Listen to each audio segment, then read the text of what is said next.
मैं अपने घर के आंगन में बैठी सब्जी काट रही थी जब मैंने देखा कि मेरी जवान जहां बेटी कमरे से बाहर निकली तो अजीब तरह से लंगड़ा लंगड़ा के चल रही थी। मैंने कहा, ऐ लड़की, ये क्या कर रही है? किस तरह से चल रही है? तो कहने लगी, इस तरह से नहीं चलूं तो और किस तरह से चलूं? आपको क्या पता मेरी हालत क्या है, कि इसकी हालत क्या है। दिन भर बिस्तर तोड़ती रहती है, पढ़ाई के नाम पर पूरा दिन कमरे में बैठी रहती है। मैं इससे घर का कोई काम भी नहीं करवाती, और अब इसको ऐसा क्या हो गया कि इसकी चाल ही बदल गई। उसने मेरे सवाल का जवाब नहीं दिया और वहां से चली गई। सिर्फ उसकी चाल ही नहीं, उसकी हरकतें भी बदली बदली सी थीं। मुझे उसके चाल चलन कुछ ठीक नहीं लग रहे थे, उससे ज्यादा उसका अंदाज अजीब सा लग रहा था। ऐसा लगता था जैसे सारे समाज की सताई हुई है, सबसे ज्यादा परेशानी इसी को है। खैर, अभी यह सभी सोच रही थी कि मेरा पति कमरे से बाहर आया। मैंने कहा, आप रात को बेटियों के कमरे में सो गए थे? तो कहने लगा, हाँ, मैं उनको ट्यूशन पढ़ा रहा था, तो वहीं पर सो गया और अजीब तरह से आंगड़ाई लेने लगा। मैंने कहा, आपको जवान बेटियों के कमरे में सोने की क्या ज़रूरत थी? मुझे तो लगा कि आप सुबह उठकर काम धंधे पर चले गए। तो कहने लगा, नहीं, अभी काम पर जाऊंगा। वह मेरा मर्द था, मैं उसकी हरकतें पहचानती थी। अजीब तरह की हरकतें कर रहा था, ऐसे लगता था जैसे उसने बहुत अच्छी रात गुजारी है। मेरी बेटियाँ आजकल कुछ अजीब सी रहती थीं। एक दिन मेरे पास आई और कहने लगी कि अम्मा, तुझे क्या बताएंगे इस घर में क्या हो रहा है? मैंने कहा, क्या मतलब? तो कहने लगी, ये जो बापू है आके हमारे कमरे में सो जाता है, तुझे पता है ये हमारे साथ क्या करता है? मैंने कहा, क्या करता है? तो उसने ऐसी बात बताई कि मैं अपना सर पकड़ के रह गई। उसने कहा, बापू रोज़ रात को हमारे साथ। मेरे पति का नाम राजू था, मुझसे उम्र में कम था। सब कहते थे कि तुझे इतना जवान पति कहाँ से मिल गया, तो मैं कहती थी कि मेरी किस्मत अच्छी है और तुम लोग क्यों जलते हो। राजू कहता था कि उसे अपने से बड़ी उम्र की औरतों में दिलचस्पी है, इसीलिए उसने मुझसे शादी की थी, और मेरी ज़िंदगी उसके साथ बहुत अच्छी गुजर रही थी। घर था, परिवार था, अच्छा पति था, और क्या चाहिए था। उसकी कमाई भी अच्छी थी, घर में पैसे लेकर आता था, और मेरे पास भी कुछ पैसे थे जो मैंने जमा किए हुए थे। मेन लोगों के कपड़े वगैरह भी सिया करती थीं, अपने हाथ में भी कुछ माल वगैरह होता था। बेटियों की पढ़ाई करवा रही थी। मेरी 3 बेटियां थीं, जिनकी उम्र में 1-1 साल का फ़र्क था, लेकिन पता नहीं चलता था, क्योंकि अब तीनों ही जवान हो गई थीं। मेरे पति के साथ संबंध बहुत अच्छे थे, हम लोग पूरे परिवार में मशहूर थे। सब कहते थे कि लज्जो के तो भाग खुल गए हैं, लज्जो जैसे ही किस्मत सबकी नहीं होती। मेरा नाम लज्जो था, दरअसल मेरा नाम लजवंती था, लेकिन प्यार से मुझे लज्जो कहते थे।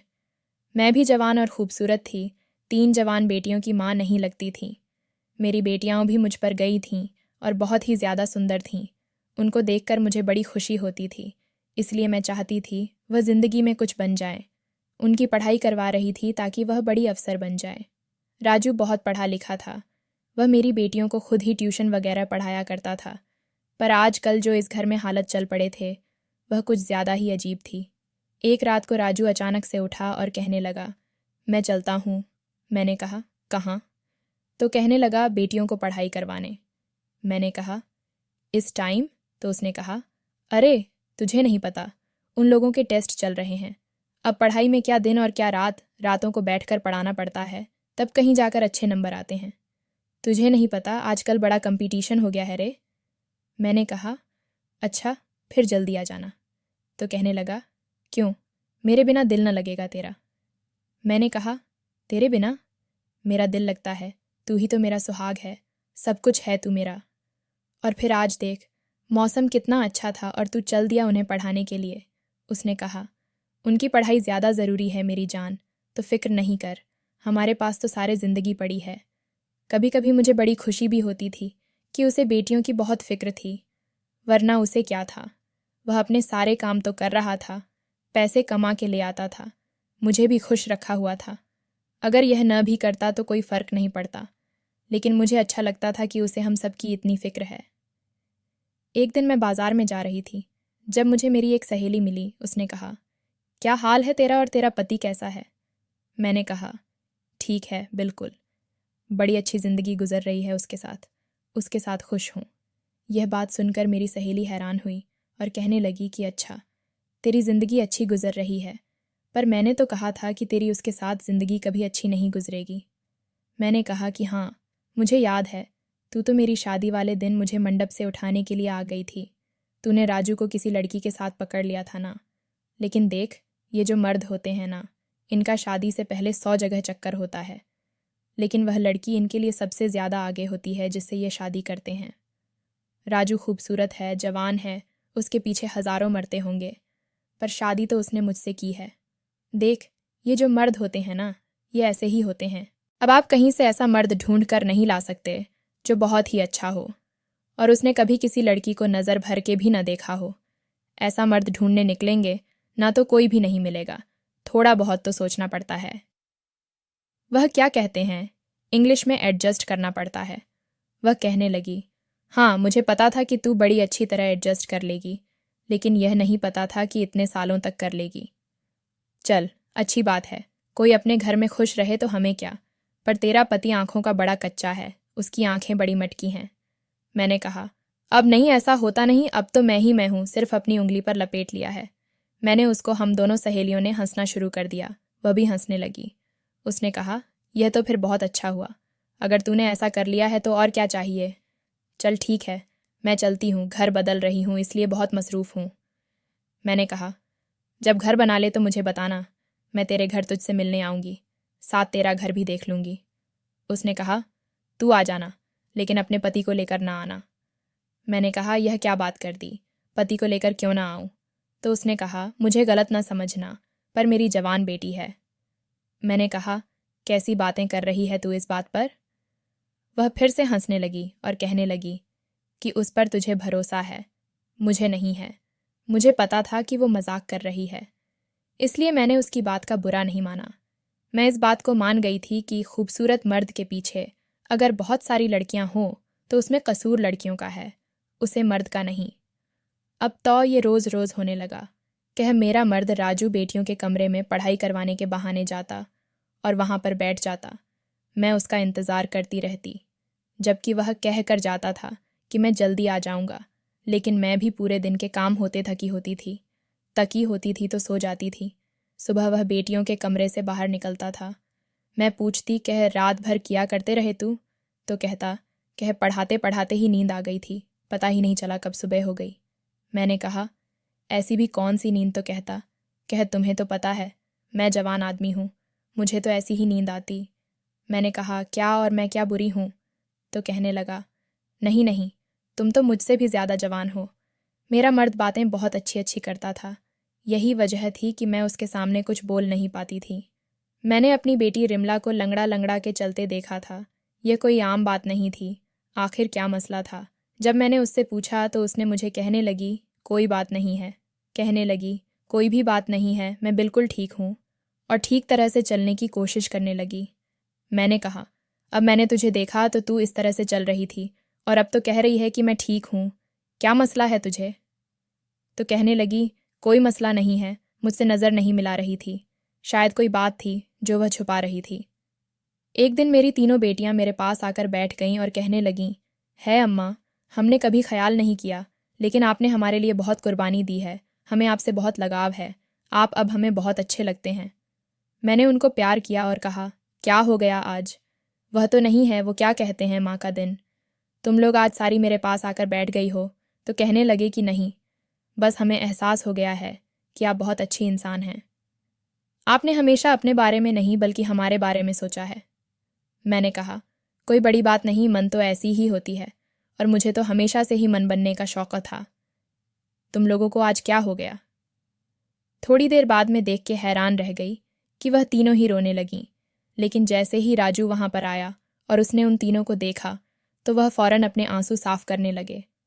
मैंने कहा, देख तो, तुम्हारी बेटियां आज कैसे रो रही हैं, पता नहीं इनको क्या हो गया, लगता है इन सब ने कोई इमोशनल फिल्म देख ली है। तो वह हंस पड़ा और उसने कहा कि फिल्म तो नहीं देखी, लेकिन लगता है इनके दिमाग खराब हो गए हैं। उसने यह बात ठीक से नहीं बोली और अपने से डांट भी पीसे। मैंने कहा, तुम क्यों गुस्सा कर रहे हो? तो कहने लगा, इसलिए कि आज रिमला का जन्मदिन है और यह घर में इस तरह का महत्वपूर्ण माहौल बनाकर बैठ गई है, रिमला हैरान रह गई। आज तो सच में ही उसका जन्मदिन था और वह अपना जन्मदिन बहुत खुशी से मनाया करती थी, लेकिन इस बार भूल कैसे गई? और मैं भी भूल गई। उसने कहा, लेकिन मैं नहीं भूला था। उसने एक केक हमारी तरफ बढ़ा दिया, कहने लगा, चलो केक कटते हैं। जब वह सबका इतना ख्याल रखता था तो मुझे बहुत अच्छा लगता था। मैंने सोचा कि आज हम एक दूसरे के साथ बहुत अच्छा वक्त गुजरेंगे, पर मैं तो इंतज़ार ही करती रहेगी और वह बेटियों के कमरे में चला गया। मैंने कहा कि यह पता नहीं इनके टेस्ट कब ख़त्म हो गए, मेरे पति को मुझसे दूर किया हुआ है। तो कहने लगा कि टेस्ट ख़त्म हो गए हैं तो आगे पढ़ाई बहुत मुश्किल है, क्योंकि अब फाइनल एग्ज़ाम होने वाले हैं, इसलिए थोड़ी बहुत कुर्बानी तो देनी पड़ेगी। मेरे बातों बातों में ये बात अपनी सहेली को बताइए। उसका घर बन गया था। मैं उसका घर देखने गई थी। उसने कहा कि तुझे ऐसा नहीं लगता कि वह तुझसे ज़्यादा तेरी बेटियों से प्यार करता है? मैंने कहा कि और तुझको क्या लगता है? ये तो सब जानते हैं कि मर्द को तो अपने बच्चों से ही ज़्यादा प्यार होता है। इसमें ऐसी कौन सी बात है? तो कहने लगी कि नहीं, ये सब कुछ थोड़ा सा अजीब है। कुछ तो ऐसा है जो तू भी देख रही है, पर आंखें बंद करके बैठी है। तेरा बेटियों वाला घर है, तुझे अपनी आंखें हर तरह से खोल के रखनी चाहिए। शायद जो वह मुझे समझाना चाह रही थी, मैं ना समझ सकी। मुझे लगा कि वह यह कह रही है कि अपनी बेटियों पर नज़र रखा कर क्यों, कि इसके बाद जो हुआ वह बहुत अजीब था। एक दिन रिमला की तबीयत अचानक से ख़राब हो गई। मैंने कहा कि क्या हो गया? तो कहने लगी, लगता है मैंने कुछ उल्टा सीधा खा लिया। मेरे पेट में बहुत दर्द हो रहा है और मुझे उल्टी भी आ रही है। मैंने कहा कि चल तुझे डॉक्टर के पास ले जाती हूँ। तो कहने लगी कि नहीं, नींबू पानी पी लूँगी तो ठीक हो जाऊँगी। डॉक्टर के पास नहीं जाने का दिल नहीं कर रहा। मैंने कहा कि मरीज़ का कहाँ दिल करता है डॉक्टर के पास जाने का, लेकिन तबीयत ज़्यादा ख़राब हो गई तो क्या होगा। राजू भी वहाँ पर आया तो मैंने उसे परेशान होकर कहा कि इसकी तबीयत बड़ी ख़राब है और डॉक्टर के पास भी नहीं जा रही। उसने कहा कि इतनी भी ख़राब नहीं है, पढ़ाई की टेंशन की वजह से ऐसा हुआ है, ठीक हो जाएगी तो परेशान नहीं हो। आगे पीछे तो वह मेरी बेटियों की बहुत फ़िक्र करता था, पर आज इस तरह से कहने लगा कि जैसे उसको कोई फ़िक्र नहीं है। उसने कहा, छोड़ दो, थोड़ी देर में ठीक हो जाएगी। मैंने कहा कि यह क्या बात हुई? तो कहने लगा कि जवान लड़की है, जवान बंदा जल्दी ठीक हो जाता है। तू चल मेरे लिए खाना लगा दे, मुझे बहुत भूख लगी है। राजू मेरी बेटियों का इतना ख्याल रखता था कि उसकी यह नानी से हरकत भी मुझे हिलाकर रखकर आज उसने रिमला की फ़िक्र क्यों नहीं की। रिमला की तबीयत वाकई थोड़ी देर बाद ठीक तो हो गई, लेकिन मैं जब उसके लिए चाय बनाकर कमरे में जाने लगी तो अंदर बैठी अपनी बेटियों की बातें सुनकर मैं दरवाजे पर ही रुक गई। वह कह रही थी कि भगवान करे यह कुत्ते की मौत मरे, इसको सुकून ना आए, शाम शान ले जाने के लिए भी कुछ न बचे। ऐसा बुरा आदमी हमने अपनी ज़िंदगी में नहीं देखा, और हमारी मान का भी दिमाग ख़राब कर रखा है। ये बातें सुनकर मैं हैरान रह गई, या किसके बारे में बात कर रही थी। मेरी छोटी बेटी ने कहा कि उसको छोड़ अपने बारे में सोचने, रिमला क्या होगा अगर माँ को ये बात पता चल गई तो वो तो जीते जी मर जाएगी। रिमला कहने लगी कि दिल करता है मैं ही खुदकुशी कर लूँ। अब मैंने सोच लिया कि मैं सीधे अंदर चली जाऊंगी और इन सबसे पूछूंगी कि ये क्या बातें कर रही हो, लेकिन इससे पहले मुझे राजू ने बुला लिया। मैंने कहा कि वह हमारी बेटियां कुछ अजीब सी बातें कर रही हैं, पता नहीं किसको कोस रही है। बैठकर मुझे लगता है ये रिमला हमसे कुछ छुपा रही है। मैं बोल रही थी कि राजू ने मुझे एक तोहफ़ा दिया और कहा कि तू उनको छोड़ और मेरी तरफ से देख। आज उसका मूड बहुत अच्छा था। उसकी बातों में लग के मैं यह बात भी भूल गई, लेकिन सुबह बहुत बड़ी मुसीबत आई। रिमला बेहोश हो चुकी थी और होश में नहीं आ रही थी। अब तो उसे डॉक्टर के पास ले जाना था, लेकिन राजू अभी भी कह रहा था कि डॉक्टर के पास ले जाने की ज़रूरत नहीं है।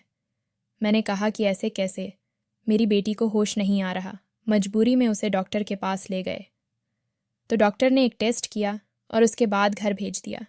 कहने लगी कि इसको बहुत कमज़ोरी हो रही है, लगता है इसमें खाना नहीं खाया। आपको टेस्ट की रिपोर्ट में फ़ोन पर बता दूंगी। 2 घंटे के बाद डॉक्टर का फ़ोन आया और बस उसके बाद तो जैसे हम सभी की ज़िंदगी बदल कर रह गई थी। डॉक्टर ने बात ही ऐसी बताई थी।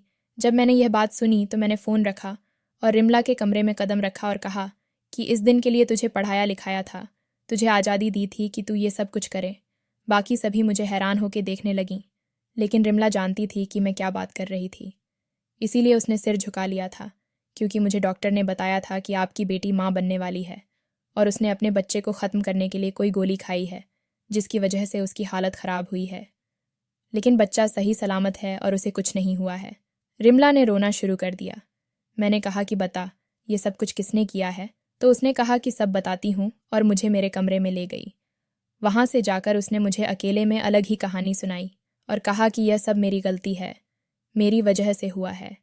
मैंने कहा कि ऐसे कैसे, किसी और का कसूर नहीं है, बता कौन है वह लड़का, उसी के साथ तेरी शादी करवाऊंगी। तो कहने लगी तो वह कभी शादी नहीं करेगा, और वह इस देश में नहीं है, बस आप इस बात को ख़त्म कर देंगे। मैंने कहा अब यह बात इस तरह से ख़त्म नहीं होगी, पर वह कहने लगी कि बस मेरी गलती है, मुझे जो सज़ा दोगे मुझे कोई मसला नहीं है, चाहे तो मेरी पढ़ाई ख़त्म करवा दो, मुझे घर बिठा दो, किसी बूढ़े के साथ मेरी शादी कर दो। मैं वैसे तो उसे कोस रही थी और बहुत परेशान थी, लेकिन उसकी बातें सुनकर मुझे ऐसे लगने लगा कि जैसे वह मुझसे भी ज़्यादा परेशान है। मेरी बेटी बुरी तरह से रोने लगी और फिर से बेहोश हो गई। मेरा गुस्सा ख़त्म हो गया और अब मुझे उसकी फ़िक्र होने लगी। अब उसे फिर होश नहीं आ रहा था। हम उसे डॉक्टर के पास ले गए। डॉक्टर ने कहा कि जो दवाई उसने खाई थी, शायद उसका असर अब जाकर हुआ है। उसके बाद उसकी हालत बहुत बुरी हुई, लेकिन उसके पेट में पलने वाला बच्चा इस दुनिया में नहीं रहा। पता नहीं ये बात अच्छी थी या बुरी। मैं उससे बात कर बार पूछ रही थी कि यह किसका पाप है, लेकिन वह नहीं बता रही थी। उसने अपनी ज़ुबान पर ताला लगा रखा था और मुझे उसकी आंखें बता रही थीं कि कोई बहुत बड़ी वजह है। रिमला, तू मेरी अच्छी बेटी थी, पढ़ाई में भी बहुत अच्छी थी, उसका ऐसी बातों में कोई ध्यान नहीं था। वह सबसे बड़ी थी, खूबसूरत थी, समझदार थी। फिर अचानक से वह ये सब कैसे कर सकती थी? मैं बहुत परेशान थी। जब रात हुई तो मैंने देखा कि मेरा पति मेरे कमरे में आया और आते ही मुझ पर हाथ उठाना शुरू कर दिया। मुझे बुरी तरह से मारने लगा। मैं चिल्लाने लगी, लेकिन मुझे कोई बचाने नहीं आ रहा था। वह मुझे कह रहा था, मैं तुझे नहीं छोड़ूंगा। मैं हैरान थी कि आखिर मेरी गलती क्या है, मैंने किया क्या है, लेकिन वह नहीं रुक रहा था। उसने मेरी हालत ख़राब कर दी और मैं अचानक से चीख मार कर उठी। तब मैंने देखा कि राजू सो रहा था और यह एक सपना था। वह भी आ गया। उसने कहा, क्या हो गया? मैंने कहा, क्या, मैंने बुरा सपना देखा है। उसने कहा, तुझे अब तक इस तरह के सपने आते हैं तो इस सब के बाद भूल क्यों नहीं जाती? मैंने बताया कि जब मैं परेशान होती हूँ तो मुझे ऐसे सपने आते हैं। तू भी क्या सोचता होगा ना, हमारे घर भी कैसी मुसीबत है, रिमला ने इतना बड़ा कदम कैसे उठा लिया? उसने कहा, मैं कुछ नहीं सोचता हूँ, आजकल ये सब कुछ बहुत हो रहा है। बस तू भगवान का शुक्र अदा करके बात यहीं पर ख़त्म हो गई। उसकी हालत भी अब पहले से ठीक है और वह मामला भी ख़त्म हो गया, नहीं तो हम किसी को मुंह दिखाने के काबिल नहीं रहते। मैंने कहा कि अब कौन सा मुंह दिखाने के काबिल रहे हैं, पता चल जाता कि आखिर ये सब कुछ किया किसने है। उसने कहा, कह पता चल जाता तो क्या हो जाता, कोई भी अपनी गलती की जिम्मेदारी लेने को तैयार नहीं होता। लेकिन तू शुक्र करके जो होना था हो गया, अपनी बाकी की बेटियों को संभाल कर रखना होगा। मैंने कहा कि अब उसको पढ़ाएंगे नहीं, बस इस दवा परीक्षा में बैठा कर, उसके बाद सब खत्म। तो उसने कहा, नहीं नहीं, इसमें उसकी कोई गलती नहीं है। मैंने कहा, कह तुम्हें उसकी इतनी फ़िक्र क्यों है? तो वह कहने लगा कि फ़िक्र नहीं करूं तो क्या करूं। मैं अपनी खुशी सहेली के घर गई और परेशानी में उसको सब कुछ बता दिया। वह थोड़ी सी उलटी सी की बातें ज़रूर करती थी, लेकिन थी तो मेरी अच्छी सहेली, बहनों जैसी थी। उसने कहा, मैं तुझे पहले ही कह रही हूं कि मसला बाहर नहीं, तेरे घर के अंदर ही है। मैंने कहा, कह तू क्या कहना चाहती है, मुझे खुलकर बता दे। उसने कहा, मैंने खुलकर कुछ नहीं बताना, लेकिन तुझे खुद यह सब कुछ समझना होगा। देख, तेरे घर में कौन है, तेरी बेटियां कहाँ जाती हैं, उनके कमरे में कौन आता जाता है, कौन है ऐसा जो उनके साथ ये सब कुछ कर सकता है। तुझे बहुत बारीकी से हर बात के बारे में सोचना पड़ेगा, तब जाकर तू ये पता कर पाएगी कि यह सब कुछ किसने किया है। नहीं तो इसी तरह सोच सोच कर ही पागल हो जाएगी, लेकिन मिलेगा कुछ नहीं। वह ठीक कह रही थी, कोई तो ऐसी बात थी जिसको मैंने देख नहीं रही थी। मैं आजकल बहुत परेशान थी। जब मैं एक दिन राजू को किसी से फ़ोन पर बात करते हुए सुना, वह कह रहा था, मैं तो स्वर्ग में रहता हूँ, मेरे साथ बहुत अच्छा हो रहा है, मेरे आसपास तो परियां ही परियां हैं। इस बात पर वह हंसने लगा। एक तरफ हमारे घर में इतना बड़ा तूफान आया था कि अभी तक कोई भी नॉर्मल नहीं हो पाया, तो दूसरी तरफ यह इतना खुश होकर कैसे बातें कर रहा था। कहने लगा, औरत बड़ी झाली होती है तो कोई है ही नहीं, और मेरी वाली से बड़ी पागल तो कोई है ही नहीं। मैं अचानक से कमरे के अंदर चली गई तो उसने फ़ोन बंद कर दिया। मैंने कहा, किससे बात कर रहे थे? तो कहने लगा, वह मेरी मौसी है ना, गोरखपुर वाली, उससे बात कर रहा था। मैंने कहा, आज उसको तेरी याद कैसे आ गई? तो कहने लगा, बस आ गई होगी। याद साफ पता चल रहा था कि वह झूठ बोल रहा था, और कोई बहुत बड़ा झूठ बोल रहा था। उसके दिमाग में इतना कुछ चल रहा था कि उसको यह पता ही नहीं चला कि वह अपनी रिश्तेदार के बारे में मुझे यह कह रहा है कि वह जिंदा है, जबकि वह तो मर चुकी थी। मुझे अचानक से मेरी सहेली की बातें समझ आने लगीं। वह इशारा किस तरफ कर रही थी, अब मुझे समझ आ गया। राजू ही तो था जो मेरी बेटियों के कमरे में जाता था और मैं बेफिक्र होकर सो जाती थी। अब मेरे पास एक ही रास्ता था। अगर राजू से सवाल करती तो वह झूठ ही बोलना था। मुझे यह जानने के लिए एक बढ़िया से प्लान की ज़रूरत थी कि वह कमरे में क्या करता था, और मेरे दिमाग में प्लान आ चुका था। मैंने सोच लिया था कि मैं चुपके से अपनी बेटियों के कमरे में छुप जाऊंगी। सुबह मैंने उनके कमरे में एक अलग से अलमारी रखवा दी। वह कहने लगी, क्या अम्मा, इस अलमारी को यहाँ क्यों रख रही हो? तो मैंने कहा, तो बाहर जगह नहीं है इसलिए।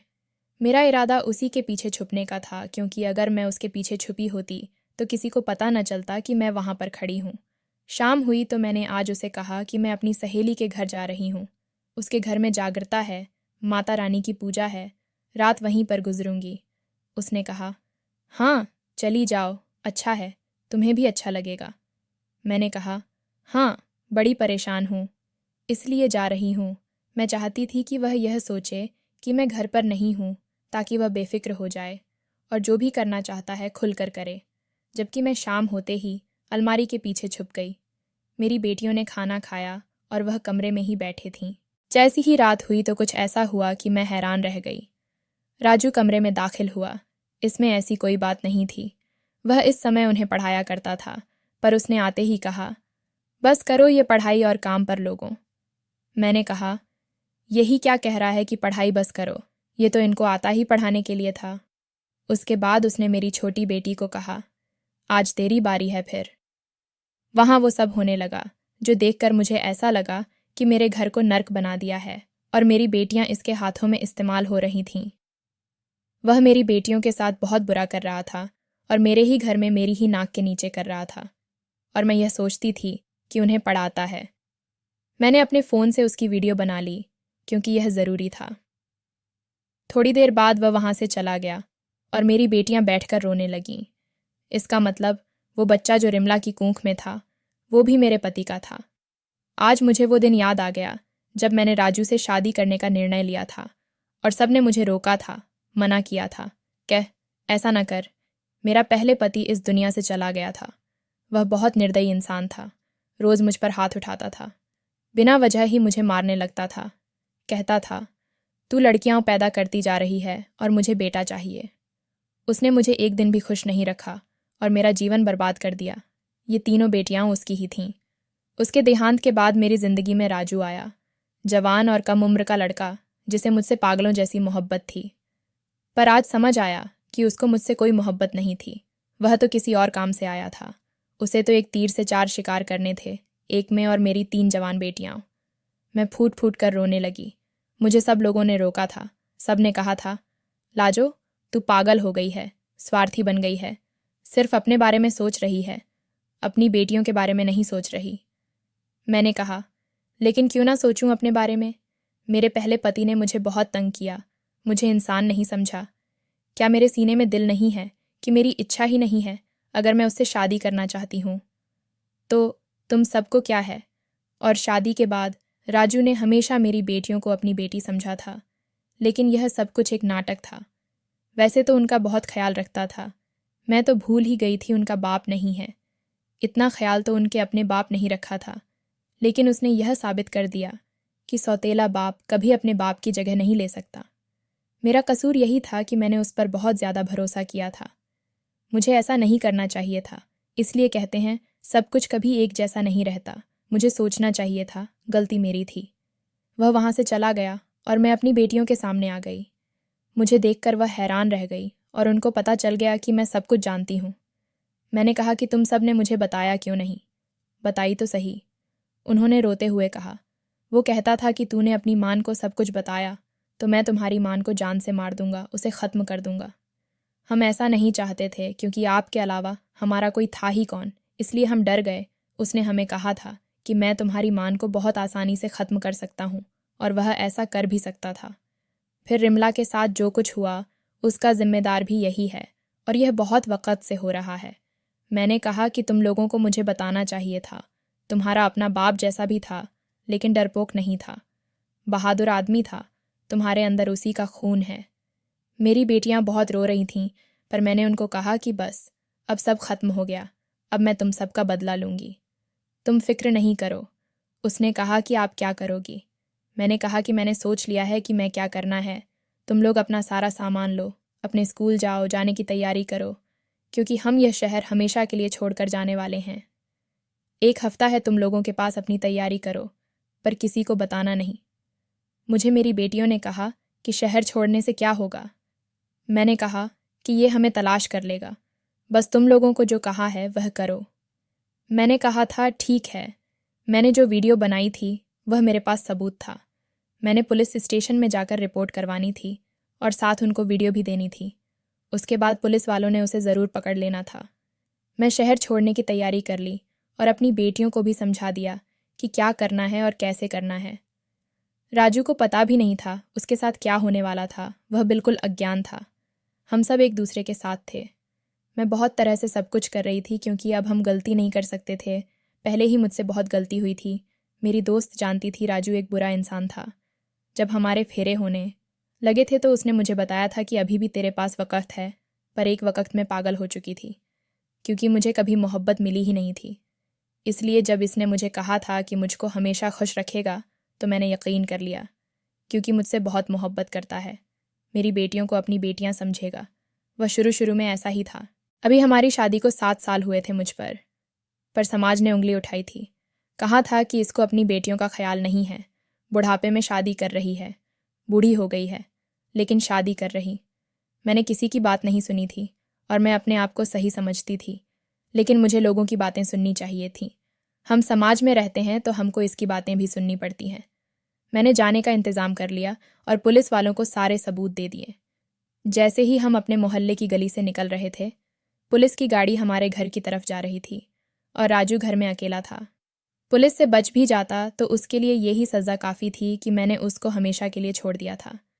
मुझे पहले ही रात को नींद नहीं आती थी, अब तो बिल्कुल नहीं आती। ऐसा लगता है कि मेरी बेटियों के साथ जो कुछ हुआ है वह राजू ने नहीं, मैंने किया है। हम दूसरे शहर में आ गए हैं। मेरी बेटियों की पढ़ाई पूरी हो गई, नौकरी करती हैं और मैं भी अपना घर चलाती हूँ, लेकिन फिर भी मुझे ऐसा लगता है कि ये सब कुछ मेरी बेवकूफ़ी की वजह से हुआ है। अपने आप को बहुत बुरा भला कहते हूँ। रात को नींद नहीं आती है, बस ज़िंदगी इसी तरह गुजर रही है। दिल करता है कि जान दे दूँगी अपनी बेटियों के लिए, जिन्हें मुझसे बहुत मोहब्बत है।